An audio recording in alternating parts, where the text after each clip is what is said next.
All right, a very good evening to you, Western Connecticut and beyond. I'm meteorologist Jack Drake. We have a coastal storm working its way up the coast this evening. It will come into our area tomorrow. Conditions will go downhill to an extent in the afternoon tomorrow. It's going to be a slow ramp for the storm. I don't think it's not going to blow in with a fury or anything like that. But conditions will go downhill starting about noon Sunday. We'll start to see some showers work in, and then periods of rain Sunday night through Monday morning. That's really the peak of our storm is going to be Sunday night through Monday morning. I'll probably say that several times on this live stream.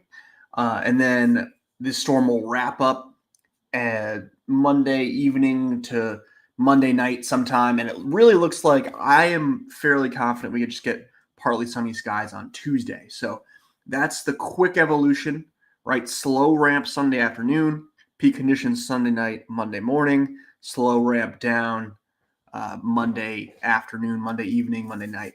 This is going to be a long duration storm. So we're used to tracking storms, even nor'easters, right? In the wintertime, you get a snowstorm. It's in and out 12 to 18 hours usually. This is going to be about a 36-hour event from midday tomorrow all the way through Monday night. So this is unusual in that respect. And I'll talk about why here on the maps, but I am really, really thankful that this is not winter, that this is not a snowstorm that I'm trying to forecast. I think it would be really difficult. I've gone back and forth in my head a couple times the last few days about if this was a snowstorm, would I be forecasting 2 to 3 feet? Would I try to stay conservative and go under a foot?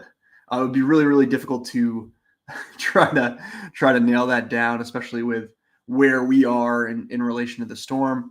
And again, I'll show why here. So this is the European model. This is the latest run from this evening. The next run comes out around 1 a.m. So it's not going to be super soon.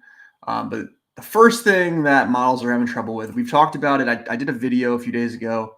The main players here there's kind of 2 or 3 or 4 players really. The main 2 are this upper level low over Pennsylvania, upper New York State. Originally, models had this closer to Michigan about this time, so not terribly off, but there's a little bit of error there. Did that make a big difference in the storm? It doesn't really seem to have. But that's player number 1 or player A, however you want to say it. Player B is the low pressure system that's formed here off the Carolina coast, and this has fed healthy doses of rain to South Carolina, North Carolina, the last 24 hours or so. It's been they've seen like gale force type stuff down there, rain and wind, and these things are going to try to come together in some sort of way. But what happened about 48 hours ago with the forecast was we realized that these 2 players, A and B, weren't going to quite match up perfectly. So that makes it more complicated. And you can see how complicated it is. This is only 15 hours. You can fast forward a little bit here. But notice, so you have a 994 millibar low sitting off North Carolina. And then you have the systems trying to develop a secondary low pressure somewhere here, in the Atlantic Ocean. And models are just going to have a hard time pinning exactly where it wants to create the secondary low. That makes it really difficult to pin down exact timing, exact impacts into southern New England. Today, we finally got a little bit of better consensus on timings, on impacts. It looks like this will be able to develop a secondary low. So we call this a double barrel low, a dueling low pressure system here. Again, whenever you get these, the confidence is automatically low. These don't tend to model very well. That's going to meander. So really what I'm focused on is this low here. It's going to develop kind of off the Delaware, off the New Jersey coast. It's going to try to tuck itself in somewhere between New Jersey and Long Island offshore here.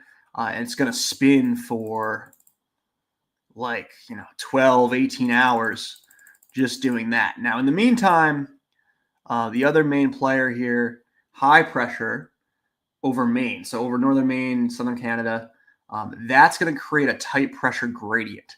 So you have low pressure out over the ocean.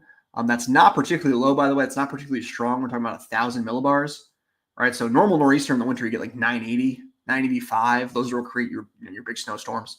So significantly lower. This one's only around 1,000, so I would consider that generally a weak low pressure system. But in this environment where it kind of has a nice rich tropical flow here, it's still October, the waters are still warm, and you have a nice cold high pressure system over Canada, that's going to create the recipe for this pressure gradient, which is these lines here. So the closer the lines get, the windier it gets. Your lines of equal pressure are your isobars. That's what's going to create that east-northeasterly wind that's going to gust 35, 40 miles per hour here across most of Connecticut. Again, gusts could be a little higher at the shoreline. And then eventually the storm kind of wraps itself up. This is Tuesday. It's still showing some shower activity left over Tuesday morning, but that kind of dissipates, especially in western areas as you go through the day. I really think it's going to be partly sunny. There's a lot of dry air over here that I think is going to win out on Tuesday. But that's kind of the basics of what's going on. Again, the key is where exactly this sets up, how strong it can get, and can it stall off that New Jersey, Long Island coast? Cat just ran around in the background, sorry. Those are kind of the questions that we're trying to still completely answer. But again, model consensus today, fairly good that that's actually what's going to happen. This is the latest short-range, high-resolution, rapid refresh model. A lot of words there, but basically it's my favorite short-range model. Similar story, low pressure off the Carolina coast, low pressure off the New Jersey coast. That's that northeasterly flow. And then I'll time it out here. We can time it out more exactly. Let me zoom in. I want to do this one, I think. Yeah. So rain comes in. This is 10 a.m., 11 a.m., noon. I have rain starting between 12 and 2. I still like that. I'm still going to go for that. I think that's a good general time frame for most of Connecticut, somewhere between 12 and 2. Could you get drizzle a little bit earlier? Absolutely. But I think 12 and 2 is really where the steadier, heavier rainfall rates start to come in, and it's not going to be particularly heavy for a while. So this is, we take this all the way into Sunday evening now. You're just kind of seeing that same deal. Showers, the breeze is picking up Sunday evening as these lines get a little bit tighter. And then this is the peak of the storm to me after midnight Monday. So midnight Monday to like 9 a.m., 10 a.m. Monday, something like that's going to be the peak window for the heaviest, most consistent rain and those gusty winds to gust 30, 40, 45 miles per hour, potentially inland. And then at the shoreline, 50. Eastern Connecticut, Block Island could see 60 miles per hour. Extreme southeast Connecticut's Fisher's Island area could see 55, something like that. And those places aren't, that's not insane in those places. Like Block Island can handle 60-mile-an-hour wind gusts, but still, when we get to that threshold, right, it's notable. There's a wind advisory up right now for all of the shoreline areas, interior areas. I could see getting an advisory potentially tomorrow, especially if you look at like the wind speed on this HRRR model is actually pretty I don't want to say impressive because it's not damaging, but it would be enough to kind of meet lower end advisory criteria. So that's pretty much the storm on the high resolution rapid refresh. Starts to kind of spin itself out again Monday night and then wrap up on Tuesday. It doesn't go out that far, but that's what it's trying to do here. So I'll show you the wind gusts. We can zoom all the way into Hartford map here to really get a good view of this. And I'll explain why it's so tough to message these storms sometimes. It really is. Like I've had a hard time doing it. It's hard to do it through posts. It's a lot easier to do it in a long form video, right? But it's like if you ask the question, will it be impactful? It's like, yeah, it's definitely going to impact plans Sunday through Monday, right? It's a holiday weekend, so it's definitely going to be impactful to society. But is it going to be a storm that we remember a year from now? We look back on and we say, oh yeah, that nor'easter back last October, that was a doozy. I don't think so. I think we've seen similar storms before that, you kind of clean up the next day. Oh, there's a couple branches down in my yard. It got windy last night. There's a lot of leaves down. Maybe there's a few power outages in my area, something like that, but nothing like widespread or long lasting. I don't think this is a situation where we have to worry about like being out of power for several days or something like that. So there's different, thresholds to impactful. But again, I see a lot of like, if you look at headlines, my wife gets a lot of the headlines on TikTok where it's like severe, impactful nor'easter to target Connecticut, or the other word is dangerous lately. Dangerous, like dangerous weather. I don't really know what that means, right? To me, dangerous is like there's trees falling on my house. That's dangerous, and it's not going to be like that. It's going to be like maybe if you're in a boat on Long Island, like in the ocean, it could be dangerous, I suppose. But for most of us, it's not dangerous. Anyway, that was an unnecessary rant. But the wind again starts to pick up. Even tomorrow morning, this has gusts to about 30. It's probably overdone a little bit, but it'll be breezy in the morning, right? So you'll wake up Sunday, you'll be like, oh, there's a little breeze now. There's a little breeze, and then that kind of picks up through midday. Gusts 30 to 35 miles per hour start about when the rain comes in between 12 and 2. And then this has gusts closer to 40 miles per hour by the evening. And that continues pretty much all night. Some of these orange shaded areas, the model's trying to put out, oh, it's going to get gusts to 50 in Litchfield County in the higher terrain. I think it's kind of overdoing that terrain effect a little bit. So I'm hard pressed to say there'll be like widespread 50-mile-an-hour wind gusts here. Through the higher elevations of Litchfield County. I would just leave it at 35 to 45 right now. But a lot of these gusts down here over the water where there's no friction, those I could see being real. So 44 in New Haven, 48 in Bridgeport on this particular hour. This would be like Monday morning, about 8 a.m. So I was thinking to myself too. I mean, a lot of the kids have school off on Monday, and it kind of takes away a lot of the like, this would be a crazy bus stop forecast, right? This would be like, oh, we got 40-mile-an-hour wind gusts and periods of rain. You're gonna be ready for the bus stop. Maybe there's like school delays, who knows, right? But that kind of takes most of it out. These are when you look at the models, they'll give you like a product that's the max wind gusts, right? So it takes every hour and it takes the max, and this is how high they get. And again, 35 to 45 about does it for most areas. I think, again, overdone here in the higher elevations. Shoreline areas close to 50. So that's where I got my wind graphic from. I put out like an hour ago. Wind graphic and forecast power outage map. That's where I kind of took the theory from, I would say. As far as rainfall totals are always asked about. We can show you those quickly here. So let me back it up. So again, comes in the afternoon, and it's just it's kind of a slow burn here. This particular model is pretty dry across western areas. And again, I think it's overdoing it. It's trying to say the hills are going to squeeze out like an inch or two of rain in Litchfield County and Hartford County. I don't really buy that. I think it's going to be lower. So about 1 to 2 inches statewide. I wouldn't be shocked if some of these areas that have a half an inch, this is 0.59 in Danbury. No, it's hard to read the numbers. 0.59 in Danbury, 0.43. So even less than a half an inch down at Westchester Airport. I wouldn't be shocked to see that. Right? This is why it would be such a tough storm to forecast if this was snow, because the QPF is all over the place. But yeah, I'd say anywhere that's possible, but I'd still like 1 to 2 inches. Again, I look at precipitation. I try to forecast off like a bell curve. So if I think, there's a chance of 2.5 inches of rain, there's a chance we only get half inch of rain, but most people will fall between 1 and 2. I'll just forecast 1 to 2. I think that's the most appropriate way to do that. All right, we can take some comments here. Hi, Kayla. Flying out JFK Monday at 3:30. Didn't put an AM or PM. I think AM would be tough. 3:30 AM, that's kind of the peak of the storm. 3:30 PM, you might be okay. Of course, it's really hard with the airlines. I know everybody likes to ask about their airline, but there can be residual delays. There can be things where like another airport impacts this airport.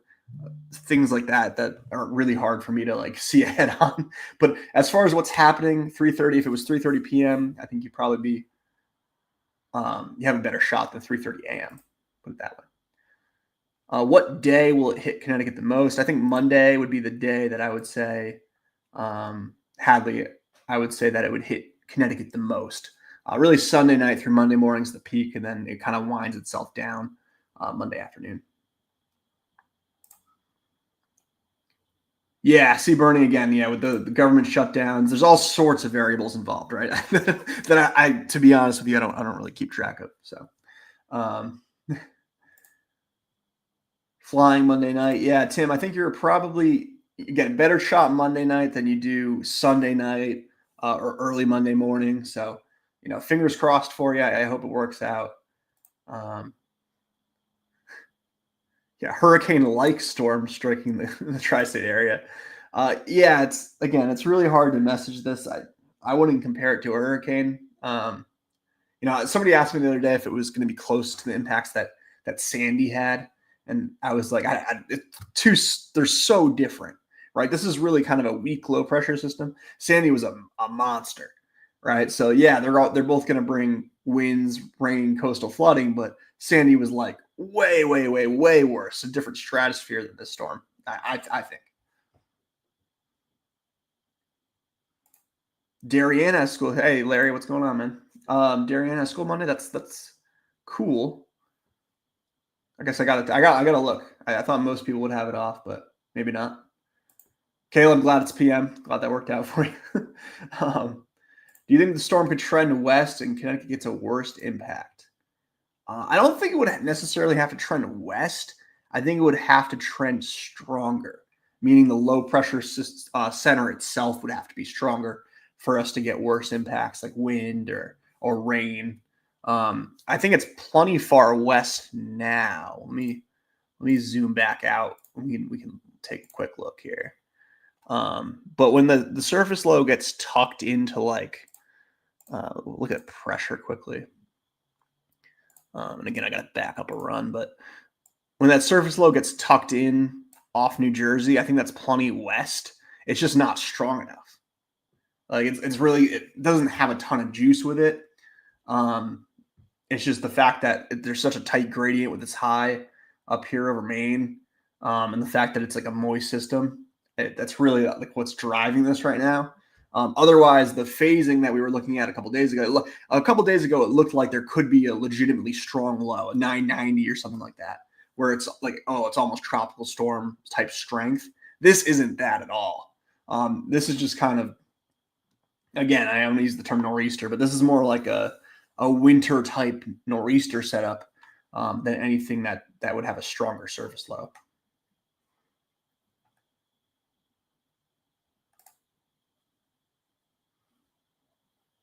Yeah, so FlightAware app sounds like a good app to use. Let me see what we got here. Thanks, Mary. Appreciate the love, the kind comments. That's so nice. I think that's pretty much what I got for you guys. I know it's late, but obviously, if anything changes with this, there's still. I would say right now, if there was something that's going to trend, like if there's a change that's going to happen, I think it could be we could bump the wind slightly. I could see that wind advisory expand over interior Connecticut a little bit. And then we start talking a little bit more about power outages. But even then, in a worst case scenario, I don't see this being like, again, anything widespread or long lasting. It's just more of like, are there a few thousand customers out across Connecticut, or are there like 20,000 customers out, right? You started to kind of fine tune the numbers a little bit as we get closer. The other thing that could happen is if it trends a little farther east again, so say it wobbles back east, we could lose some rainfall. You saw some of the models there hinting at like less than an inch of rain. I wouldn't be shocked to see that trend continue. Doesn't mean we'll get less wind theoretically, but they could definitely cut down the rainfall numbers, which we're in a drought. So the old, like I feel like there's some truth to it, but the old school meteorologists will tell you that when you're in a drought, always predict less rain because it seems like you never get as much as modeled. which is kind of interesting.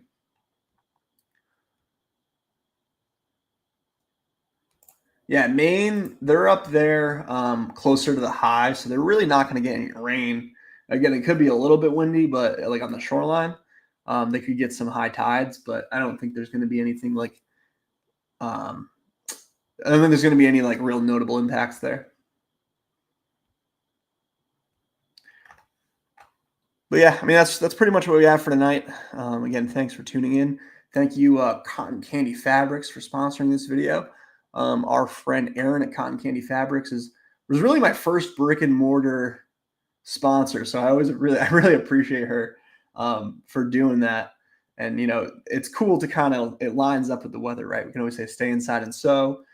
In the wintertime, we do the sew day alerts, so that's cool. But yeah, Federal Road in Brookfield, you can stop by and see her. Since Joann's went out of business, she probably doesn't want me to say this, but I'll say this anyway. Since Joann's went out of business, she is like the only game in town for fabrics, quilts, and stuff like that. So it's a really cool store. If you've never been in there, it's really big. It's way bigger than I thought it was. And she's got like a ton of selection. So it's cool. But yeah, thanks guys. Appreciate it. Have a good night. Stay safe tomorrow. I'll have a graphic out for, if I guess for storm planning purposes. I'll have a graphic out in the morning with one of those like storm summaries, like what to expect and like an updated timing if anything changes, and things like that. And then I'll probably put a couple other graphics out, like we'll do the wind trash can meter. We'll do that one. Probably level 2, maybe level 3, depending on how things trend here tonight. But nothing like super crazy impactful. But yeah, we'll put the trash can wind meter out. And then obviously any model updates that happen, we'll do that as well. I'll probably hold off posting a 5-day forecast until the storm messaging is out of the way.